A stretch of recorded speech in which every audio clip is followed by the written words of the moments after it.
We live in a fast-paced and hectic world where it's easy to feel overwhelmed, stressed, and out of control. How do you manage all the competing pressures without losing sense of yourself? How do you stay focused enough to not only plot a path, but follow it? Welcome to Recovery Road, a show that offers inspiration, insight, and intelligence, as well as success stories from many walks of life that can show you how you can control your own destiny. Our knowledgeable and entertaining host and her guests give practical advice that you can use every day in the quest to master your life. Now, here's your host, Leaha Mattinson. Hi, everyone, and welcome to today's show. I'm host Leaha Mattinson, and I first of all want to say thank you to everyone who is tuning in from throughout this glorious world that we live on. Your time and dedication to listening to the show and sharing it with other people is truly appreciated by yours truly. So thank you, and take a moment to give yourselves a pat on the back, figuratively and literally, for being here. And just take a moment also to check in mindfully. Grab a piece of paper and a pen and pencil so that you can make some notes if you'd like to during this podcast. Today, we're talking about a very important topic and something near and dear, I think, to many people's hearts. And usually we're talking about things that are really fun and positive, but today we're going to focus a little bit in on something that maybe is a little bit more challenging, but millions of people go through every year, is grieving. So we're talking with expert Qigong master Lee Holden today. Lee, welcome to the show. Leah, so good to see you. Thanks for having me. And yes, I think this is such a pertinent topic right now and appropriate for what the world's going through, what people are going through, and how to, utilize this energy to grow deeper, more rich lives and develop the tools and resources to be able to, transform grief or depression into something else. I love it. And so people, I think it's one thing they go, well, I haven't really lost anybody important to me, or I have had, things haven't really been that challenging, but we have little griefs or moments of grief throughout our life from birth to death. And so grief can be anything from, failure to successfully complete something, these ages and stages of life at the beginning of life. Challenges throughout life, raising families or having children. And then the more obvious ones, I think people look at is as you fail to be able to do things in your life and your health starts to fail. And then ultimately death or the bereavement of losing someone that you love. So can you talk from your experience about what would be some of the things that we would notice in our, bodies, our minds, our spirits that might indicate that we're actually grieving something? Because we might not look at it that way, right? It's like, whatever, rub some dirt in it, carry on. Right. Well, it's absolutely that. And, we could call it by different names too. We have grief, we have sadness, we have disappointments, we have loneliness, we have missed expectations. All of these things can really create the feeling of just being down. And so when we're feeling down, what do we do? And so, grief is one of those manifestations of that. And grief often happens through loss. We want something to stay. And, if we look at what life is and how energy moves through life, it's often filled with change. In fact, that is what life is, constant change. And when life changes, when we don't want it to, we feel sad, we grieve, we miss something. And that's okay. That's okay to be in grief. We just don't want to live there. We don't want to stay there. We want to be able to use that grief to bring us more in touch with life and our loved ones. And, I was disappointed when, that job transitioned or that relationship transitioned into something else, or that person moved away, or whatever it is. We can feel grief around those topics. It doesn't have to be, like you said, somebody passes away or there's some tragedy in our lives. It very well could be, but we can feel grief on these little things. And then we can feel like, gosh, why am I in grief or sorrow over this? And it's been a long time. And what do I do about it? Because, our emotions get patterned. And if we pattern and habituate an emotional energy, we tend to stay there. And it's no fun to live in grief.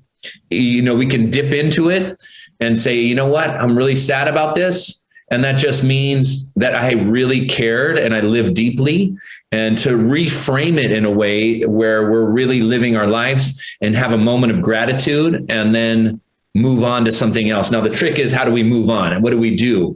And in Chinese medicine, we have very specific techniques to transform that energy, to move on.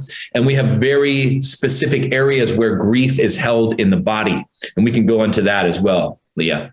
Yes, I'd love to go into that. Can we also talk about the people who don't necessarily have the feelings of sorrow? Because I think there's like the bunch of people that are more right-brained that feel things. And then there's this whole left brain also group of people who really, maybe from a young age, haven't actually been allowed to grieve. And so they can go through these same experiences, but they haven't adapted the behaviors or the construct to even actually appropriately grieve. So grieving is important that you actually do it. So you might be the person who's, really crying and lamenting and feeling sad and sorrowful. And you might be the person who's been trained to don't talk, don't trust, don't feel. So don't show anything.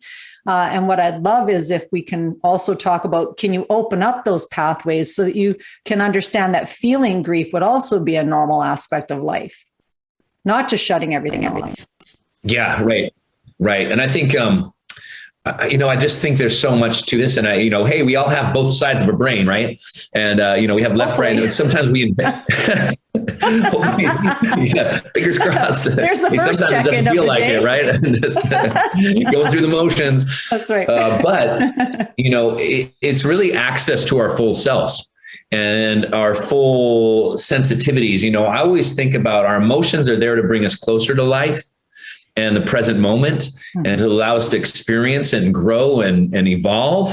And if our emotions are pulling us out of life, we're just living in the past, or we're projecting all this worry into the future and we're not really here, then we're not being held in our fullest potential.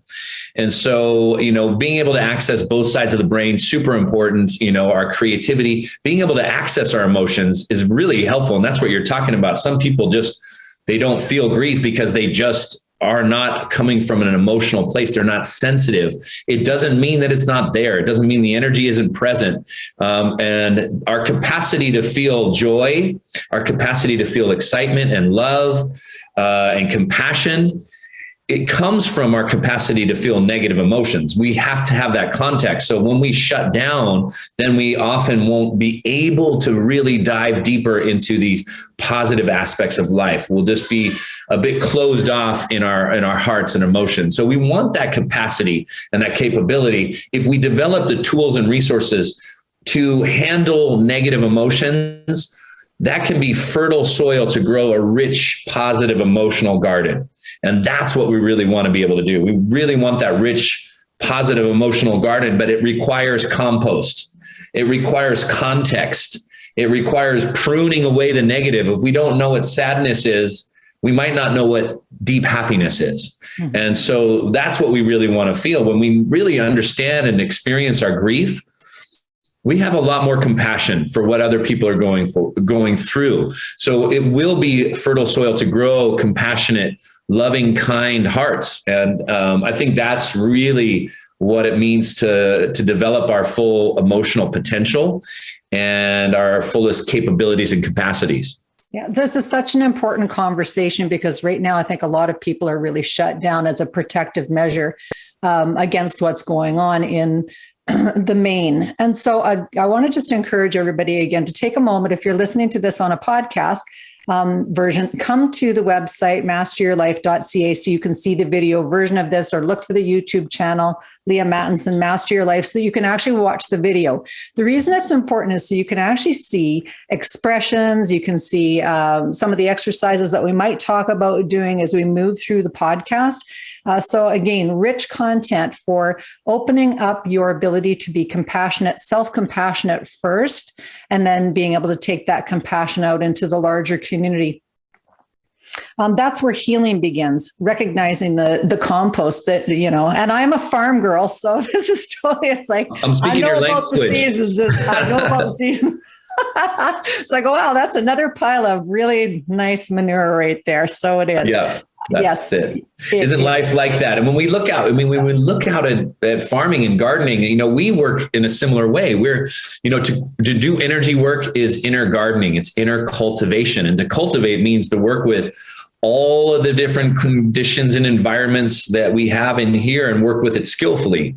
And it's a big difference when we do it unskillfully. We make a big mess in our backyard inside of ourselves if we don't know how to compost, prune, plant, create fertile soil, all that stuff within ourselves. And that's what Qigong is all about. That's what energy work is all about, is that inner gardening. Mm-hmm.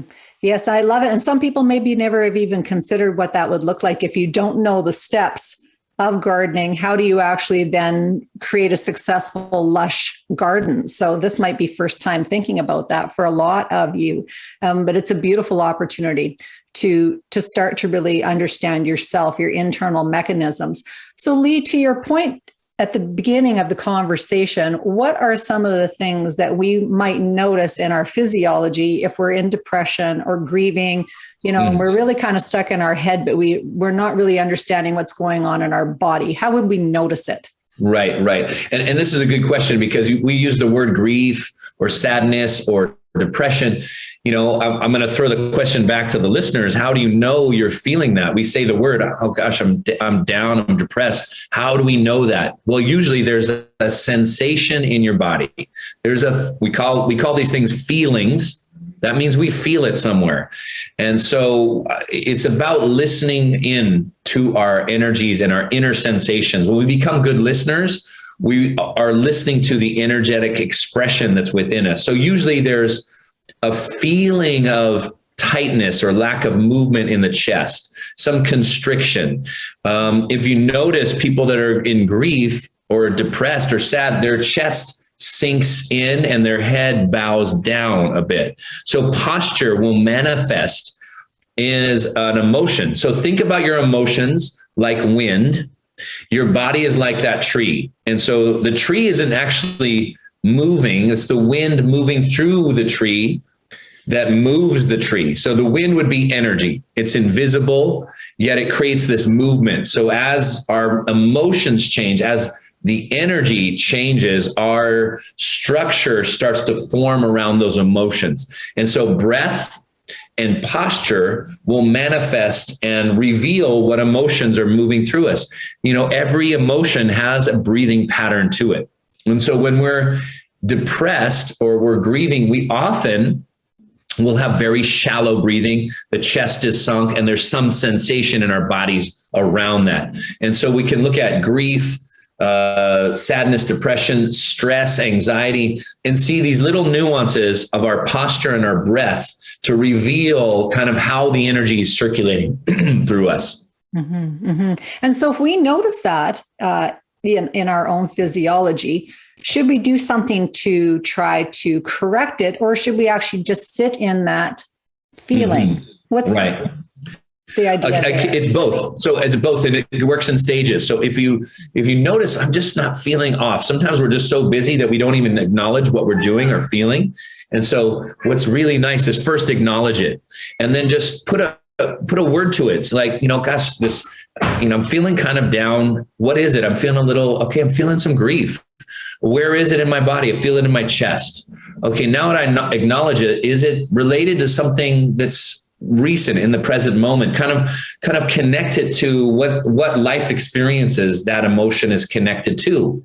Okay, and then now that we've acknowledged it, we come to terms with it. It's like making friends with that particular part of ourselves, because that grief isn't who you are. It's just an experience that you're having.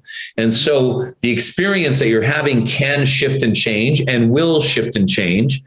But we tend to revisit these emotions over and over again. When I was studying psychology, we talked about 200 different emotions, but most of us only live in 7 of those emotions because we habituate towards them. And if you want to change the emotions, we need to create new habits. So now that we acknowledge, we now create new patterns. Because we know breathing and posture are related to that emotion, if you reverse engineer that, if you change your breathing and you change your posture, you're going to change the emotional expression. So acknowledge it, sit with it, connect it, make friends with it, now change and transform it. So now I want people to move their bodies. In fact, even looking up and taking some slow, deep breaths will start to change the emotional expression. So look up, maybe even smile a little bit, take some slow, deep breaths through the nose, 5 seconds inhale, 5 seconds exhale for about 2 minutes will shift emotional energy. And it's even better if you can look out over an expanse. Like if there's a way in which you can look through the window and look at the horizon, all of a sudden your perspective changes. You know how we love to look at a view and just, I'm on top of the mountain. Well, just get looking up at the sky and taking some deep breaths shifts the mindset and shifts the energy. So these are really simple techniques. And there's a lot of those simple techniques to help us. And then there's some deeper techniques that we can get into that continue this idea of energy transformation. Okay, before we dive into the deeper techniques, let's talk about, because I think I'm a Qigong instructor. In fact, Lee's my master. So I'm a raving fan. Yeah, exactly. And if anyone wants to find more of his work, you can come to the masteryourlife.ca website and look for Lee on the shop page. His products and offerings are there. The psychology part of being able to stand up and change that breathing is one thing. But one of the things I noticed when my father passed away very recently, and I use these techniques in my own life and have for many years, the thing I noticed is I had tingly, like cut off circulation in my hands. So it's almost like that being cut off. My mom said her heart hurt. She almost had more arrhythmia. So it's like this noticing actual physiological changes. And so when I'm explaining to people, it's the emotional response to the loss that causes these physiological expressions of grief. So can you go through maybe what some other things might be that people would experience in their physiology that would indicate? Like, so I noticed it's like the constriction of the blood vessels is probably what causes the tingling feeling in the anatomy. Are there other things like sore kidneys, like the sore backs or? Right. Well, emotional stress has big impact on our physiology. So just like you said, people going through a bout of depression, their immune system gets compromised. It's interesting, and that's a big thing. Talking about depression and sadness can create a physiological response when your immune system goes way down. So the research says that people with depression, often their immune system diminishes by 30%. And the reverse is true, which is so interesting to me. People that are falling in love, their immune system gets boosted an extra 30%. So when we're in love and joy, our immune system's stronger. And when we're into sadness and depression, our immune system gets compromised. And, this is a real head scratcher to Western researchers and doctors, because why does an emotion and emotional energy create such a big impact on our physiology? And we can look at studies on stress and how vitally important it is to get out of chronic stress, because it compromises almost everything in our physiology. So when we're talking about heart and cardiovascular issues, like you were saying, cardiovascular disease is the number one killer in the Western world.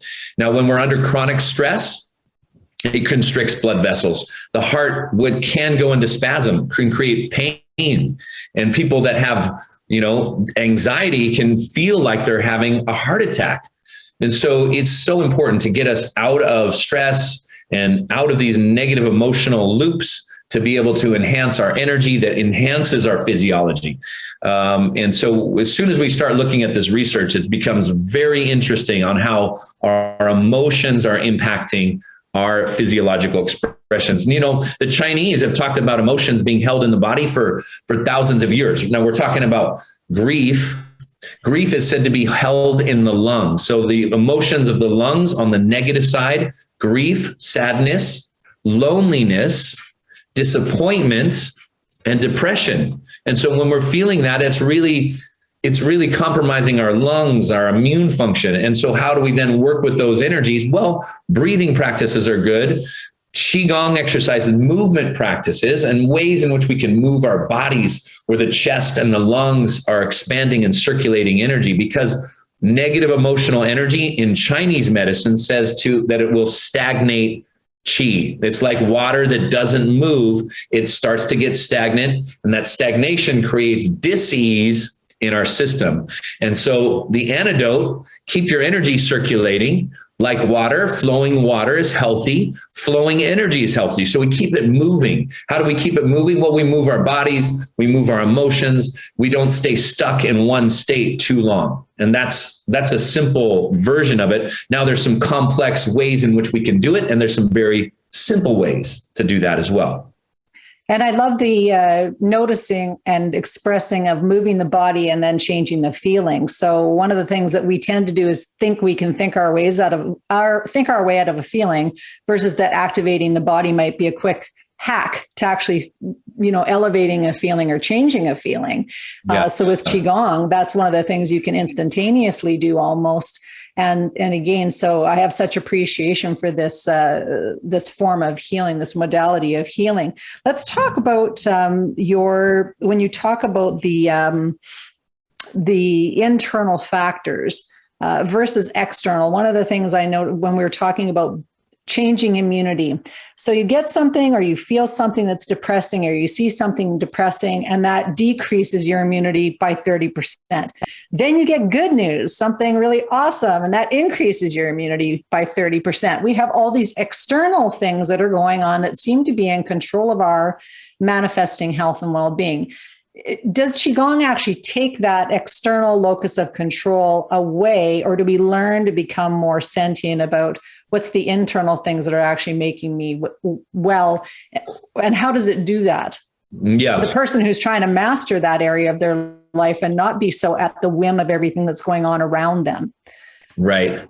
Well, this is such a good question. And it really is about reorienting, because we really have a lot more power over our internal landscape than our external environment. And we are all trying to take power and control over the external. And it is very challenging to do. In our personal lives, we want other people to act the way we want them to act. We want other people to feel and think the way we want them to feel and think. And it just doesn't happen. Then we get disappointed, and disappointment leads to stress, and stress leads to depression. And it's all about reorienting to where we're actually powerful and where we have less power. And where we have less power, and here's the trick, where you have less power, you relax into it. And what most people are doing is where they have powerlessness is we contract our bodies. We get all tense and tight in the same way you might get tensed up when somebody's driving too fast and you start pushing on the floor and grabbing the seat, but it really doesn't change the way that driver is driving. So we end up contracting as a way of trying to control life. And we actually don't. We just waste a lot of energy. So the better approach is to relax your body. So notice where we're powerless, and that might be driving in a car, that might be a pandemic, that might be environmentalism, all these things. We find ourselves feeling powerless, and that creates a lot of contraction and tension in our bodies. Now, what is the contraction in our minds? Contracted mind means worry. We repeat thoughts over and over again as if that's going to help something. Just in the same way, we're contracting our muscles in our neck and shoulders, thinking that's going to change something externally. We want to do something, but we just don't know how to do it in a way that's positive or healthy for us. So when we're facing the external environment and all the things going on, try to relax into it. Now reorient toward your inner self, your inner landscape. And now what can I do? I really have power here. So if I'm feeling grief, if I'm feeling a negative emotion, if I'm feeling something, now how do I work it and transform it and compost it? And it can start with breathing. So as I breathe, that's something I can control. I'm going to take deeper, slower breaths. You can also control your mind. If I told everybody right now, I want you to change your mind. I want you to change what you're thinking about. We can all do that. Imagine a rainbow. All of a sudden now our minds are on a rainbow and we can shift it. So I want people to be able to change their physiology through doing something different in your body. That might be a deep breath. That might be a movement, that might be a Qigong practice, and then change your mind to think about and put attention on something positive. That can be something you're grateful for. That can be something you're excited about. And so we can look into our past and go, you know what? I really appreciate this, that, or the other thing. It can be very simple. Or we can look towards the future and I'm going to think about, what am I really excited about? And when we have a different relationship with the past, a past one where we're thinking and feeling gratitude, and future one in which we're inspired or excited, our present moment changes tremendously. And that is skillful working with the energy of the mind and skillful working with the energy of the body. Love it. Okay, everyone, go do that right now. Just do it. Jump in. One of the things I love about having Lee on is usually he's game to do a little practice with everybody. So Lee, are you game to do a little practice with people? We have about 15, 20 minutes. If you can do a 5-minute practice or somewhere in there. Sure. Yeah, to help people maybe to move grief, notice grief and move it. What would be? Yeah.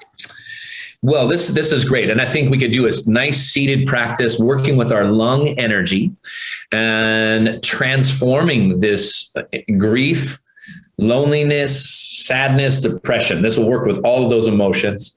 And, whether they're, small disappointments or really big disappointments, we need to come to terms with it and then be able to do something with it. Right. And so working with our energy is vitally important. So I think number one, let's do a little pressure point therapy.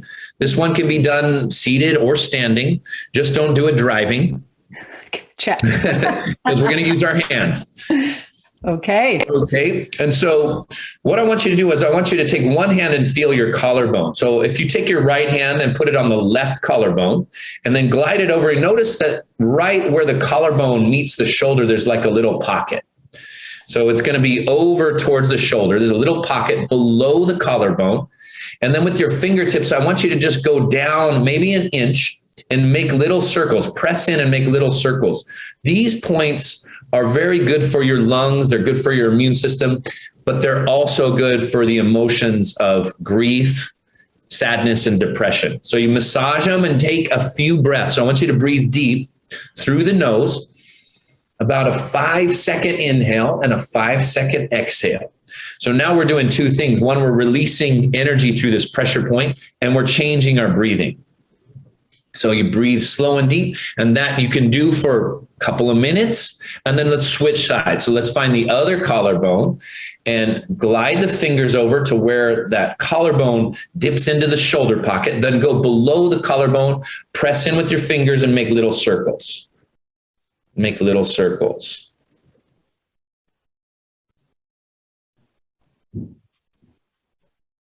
Yeah, those points there, that's on the acupressure and acupuncture meridian lines. These are lungs 1 and 2. They're the first and second points of the lungs.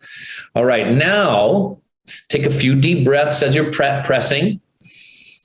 A 5-second inhale and a 5-second exhale, those slow breaths, they communicate to your nervous system. They say, everything's okay. Everything's just fine. We're going to switch from stress mode to relaxation mode. We get out of sympathetic. The sympathetic branch is the stress mode, fight or flight, into parasympathetic, which is the relaxation mode, rest and digest, as it's called. Now tap on the point. So just take a light, loose fist, tap on one of those points on one side. Again, take a nice, slow, deep breath. And you want to tap firmly, but you don't want to tap to make it hurt. So it's a nice, strong knocking on those points. Do the other side. Again, as you're tapping, I want you to take a deep breath through the nose and a long exhale through the nose. Good. And then relax. I want you to just put your hands in your lap and just see if you can feel a little buzzing, tingling.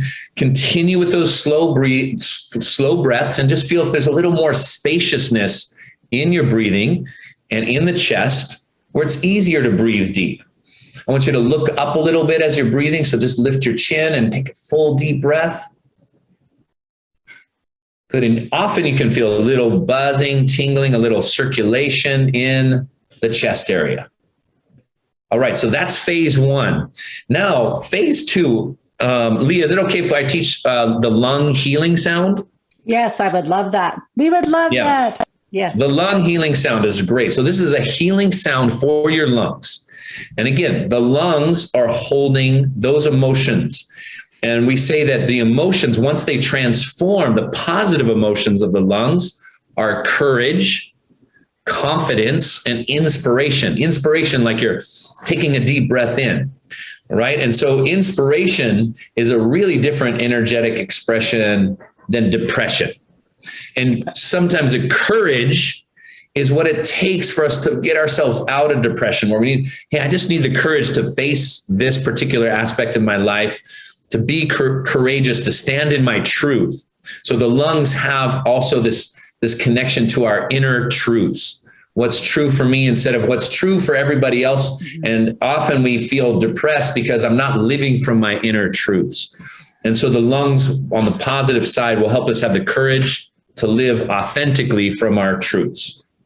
Okay, so the lung sound, let's do it like this. It's going to be Z. We're going to do the Z sound because that you'll feel it a little bit more. There's a few different layers to this sound, but we're going to start off with Z. And when you're making the sound, I want you to imagine any stale or stagnant energy, any grief, sadness, or depression, just clearing out of your lungs. This is the composting process that we're talking about. So everybody, it's a deep breath in through the nose, and then you're going to just Z, zzz, as you exhale, and do it strongly so you feel this vibration in the chest. So it's deep breath and then a zzz, and try to exhale all the way out with that Z sound. Doesn't that feel good? Just clear it right on out. Do it again. Nice deep breath.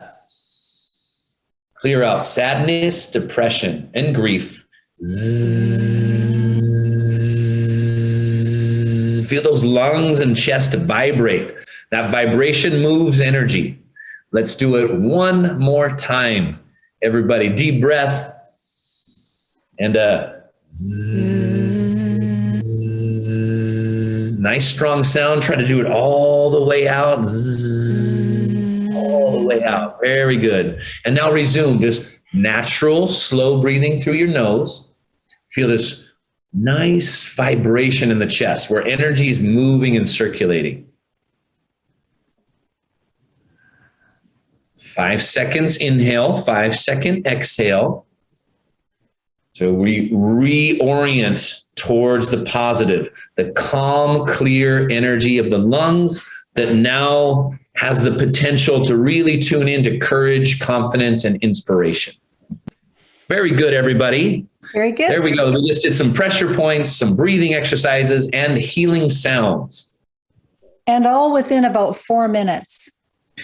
Excellent. And, you know, it doesn't have to take long. It doesn't have to be a whole process, because when we get skilled at working with energy, we get skilled at working with our emotions, transforming one state, grief, into another state, inspiration, and it can happen fairly quickly. And if you needed more time with it, just repeat it or do each of those steps and stages a little bit longer. And then I would say, you know, get into your Qigong practice.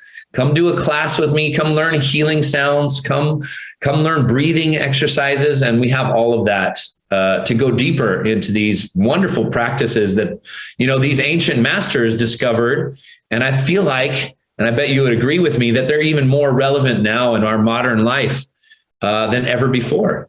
Yes, more so now than ever. I 100% agree. One of the things when I started doing Qigong, and I say this also, I'm sure other people do too, is there's life before Qigong and life after Qigong. So it's like the no pain, no pain. When people are listening to Master Your Life, a show of insight, intelligence, and inspiration to live a better life, it's encouraging people to have the skills, tools, resources to do things for themselves. And that's one of the biggest benefits of Qigong, is that really when you become just even a 4-minute practitioner or a 2-minute practitioner, you've elevated your own life all on your own. And so then you really can give yourself that pat on the back to say, wow, I really did this for myself. I did this for the betterment of myself. And for that ripples out to the rest of your family and your community. And there's nothing more powerful than that, in my opinion. So definitely come check out Lee's offerings. The other thing with healing sounds that I notice when I'm doing those is I feel like it's talk therapy for myself. That I'm saying the sounds out loud and I'm hearing them resonate in my body, and it's my own voice speaking out this tone or the sound. And it's a very deep psychic changing or transformation of the psychology without the need for talk therapy. Now, I'm not saying talk therapy doesn't have its place, but in a time when it's really hard to find good practitioners, that you can become your own practitioner in these things. 4,000 years of Chinese medicine probably is going to be pretty good. And with millions of people around the world doing it, is also a good indicator of just how effective these practices really are. So Lee, thanks for spending some time doing this practice with us. I'd love to spend some time at the end, the last 10 minutes, maybe talking about some of the stories that you've had of people that you've helped with grief, and if there's deep practices that you can point people towards that would help them. Because we've talked about some loss that maybe hasn't been as significant, but as life goes on and we start to see people around us departing this planet, or that we've lost a pet along the way, as when we're young, like there's things that are actually really very transformative in our lives around grief.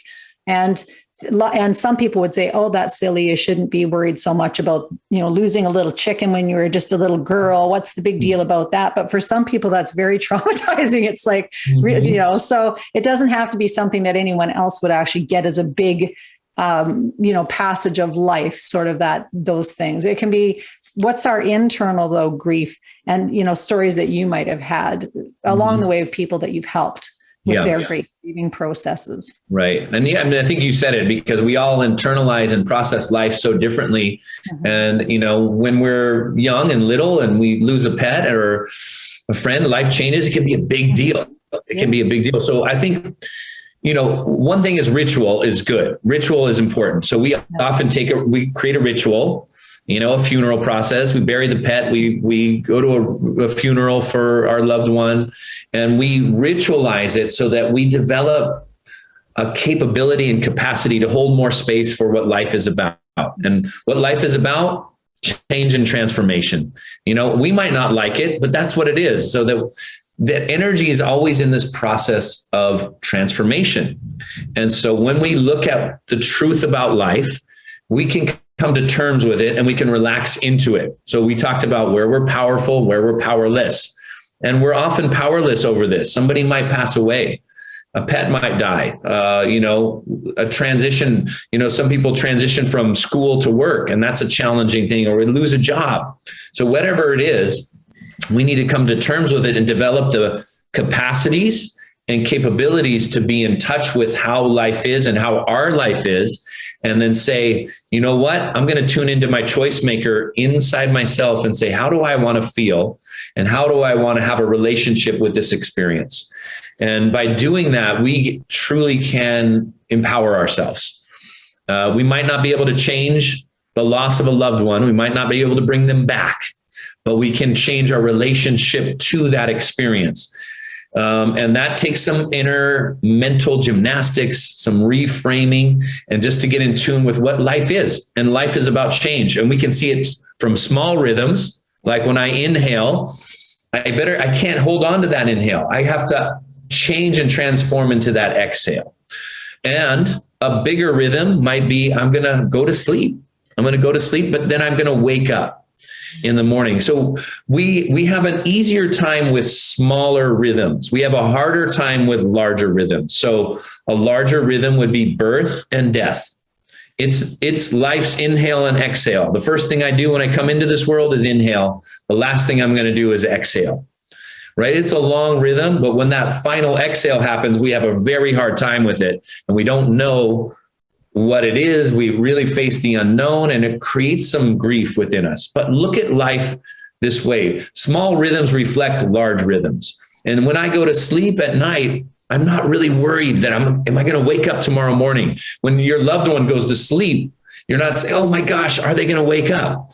No, we're comfortable with these rhythms. These rhythms are reflections of larger rhythms. The microcosm is reflected in the macrocosm. So when somebody passes away, energy transforms. They're going to wake up into something else. And we create a lot of beliefs around that, whether it's a religion, whether it's a philosophy, whether it's spirituality. But if we just understand and look at energy, rhythms are an expression of life's energy. My heartbeat expands and contracts. My breath expands, contracts. I wake up, I go to sleep. I'm born. I transcend this life. I'm born again, whatnot. So that helps really to understand that life is constantly rhythmic.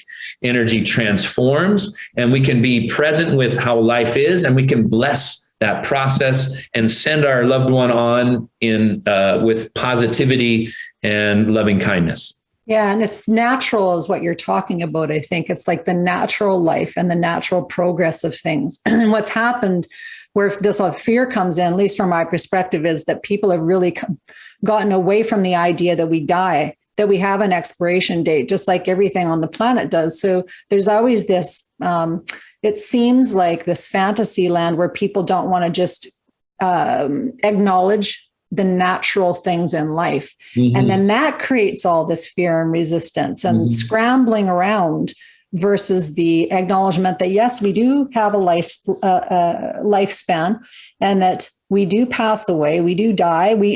So those, just like everything in nature kind of lives and dies in nature, but we are trying, there's so much effort to try and get away from things that are natural that it's causing a lot of mental chaos and confusion and hurt, I think, and harm in the population as well, because people are scrambling to prevent natural stuff from just happening. Mm-hmm. Yeah, that's right. And, Qigong and Taoism is really about nature and naturalness and tuning back into our own inner nature, which is so important because we forget who we are and we forget our place in this beautiful world and this grand universe. And if we know who we are, we know that we're transcendental. We know that we're miraculous beings, that, the universe really created us out of starlight, and that it took about 14 billion years for the universe to create you. And we are living in, stress, tension, anxiety, sadness, and depression, when life can be so much more glorious when we get in tune with that.